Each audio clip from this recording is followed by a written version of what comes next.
Greetings, scholars.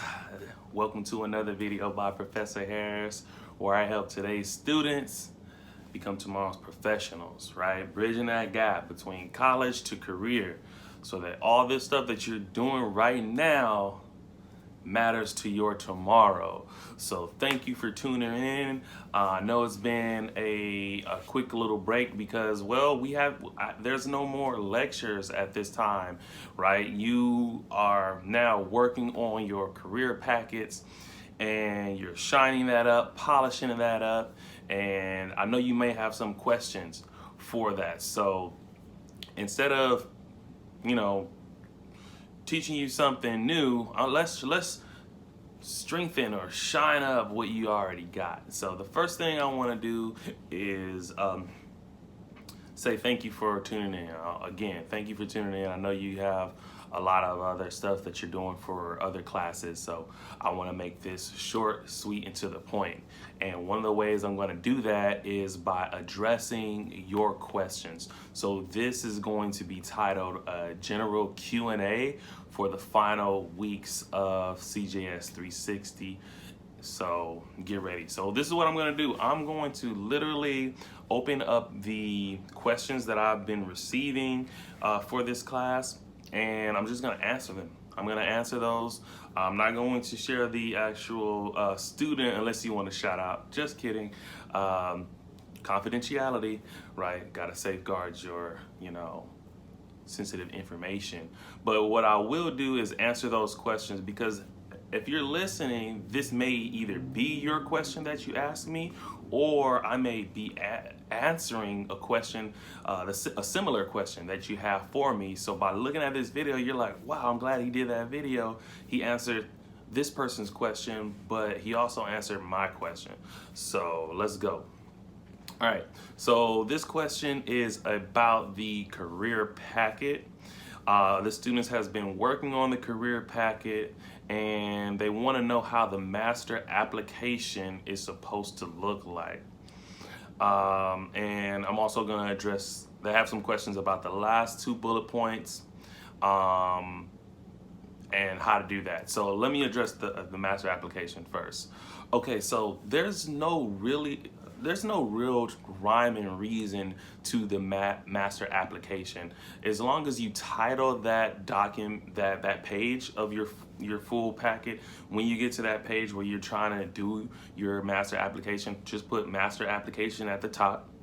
All right, you can center that, bold it, underline it, as long as you are making that the title of that portion of your whole document.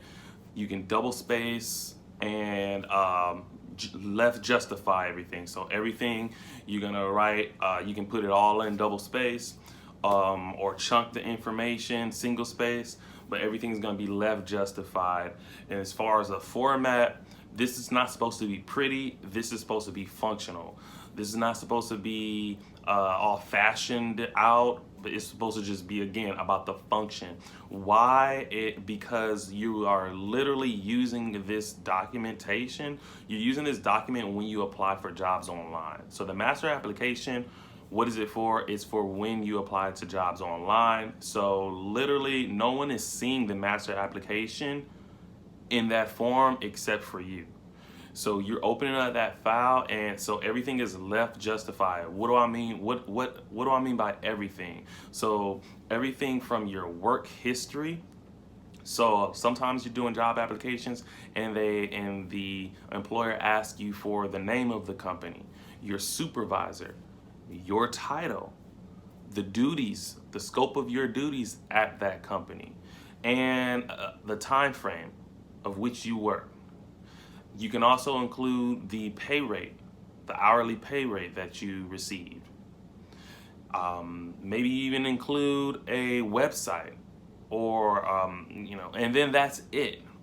That's something that's in my master application, right? And then so that is one example of what should be addressed in your master application.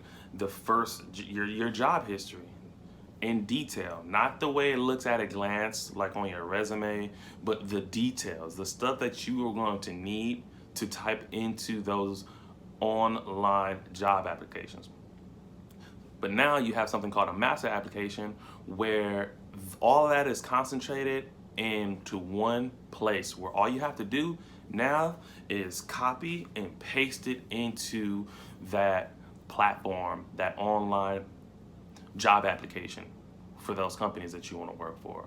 All right, so you can single space that whole chunk representing that first company that you worked for. Then you can double space, talk about the next company. Again, the name of the company, the address, the name of your supervisor, the name of your supervisor and their role, the name of your title, the scope of your responsibilities. So what did you do?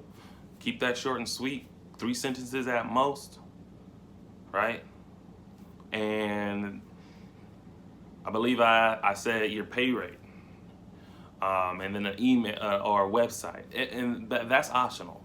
That's optional. But for the most part, they're just looking for where did you work, from what time, when to when, what's the time scale, what's the pay rate, what was the scope of your duties. You have those representing each part of your work history, you're good to go. Other things that are included in your master application is your information. So you might have your name, your full name, your full address or a PO box, you know your date of birth, and you know your email address. So you'll have that in there. In your master application, you'll also have your volunteer work, right? But the full details, the master application, just so I don't have to like pinpoint everything that needs to be in there, because I don't want this to be too long of a video. It is just a more detailed resume. So you know how a resume has experience, it also has education, it also has volunteer work. Well, now it's not, because I know that some of your resumes are going to be one page. This is the time where you give the details, the addresses of where you live, the full information of your degree or your degree in progress, the schools that you went to, the full information of if the company that you're applying to online asks you for the information of where you volunteered, the full information about your certificates. They ask you that when you are doing online applications. What certificates do you hold? All of that, you want to just have those details ready. And where do you put that? You put that in your master application. I hope that helps. So just think of it as a resume, but more meatier, more details, the stuff that you didn't have enough time or space to put in your resume. That's what's going to help. So let's just keep going. I'm gonna continue to answer the question because it's not there's a little bit more to it, so I'm gonna answer that. Just a second. All right, so another question was asked for me to clarify the last bullet points of the master application. So the pre-populated post-interview and meet and greet follow-up. Okay, so what I mean by post-interview message is just the post-populated interview message that you're going to write. It should be about 3 sentences. It is a message that you already have written in your on a document that basically says to whoever you met earlier that day in the interview, thanks for taking the time to interview me. It was a great opportunity to interview with your company. I look forward to being an asset to your company's continued success. If you have any questions, feel free to reach out. Thank you and have a nice week or a nice day. Simple as that. That is the template to your post-interview email follow-up. And that's what you write for that bullet point. So that's the one for the post interview. Similar one for the meet and greet. For that, it can be instead of saying thanks for interviewing me, it'll sound something like this. Thanks for no, not you wouldn't say thank. What are you thanking you for? Oh yeah, it'll sound something like it was great meeting you at the business mixer yesterday, or insert whenever you met the person. It was great meeting you there to catch up on what you do in your profession. Thanks for taking the time to listen to how I can be of assistance to what you do. I hope that we can be colleagues or partners moving forward. If you have any questions, feel free to reach out at any time. And at that point in the email, you can even put in your 60-second professional introduction, because if that person forgot who you were at that meet and greet or at that business mixer or at that job fair, now you have that 60-second professional introduction that I know that you made that you can insert right there, and that'll maybe jog their memory. So that is what a pre-populated post-interview and meet and greet follow-up is.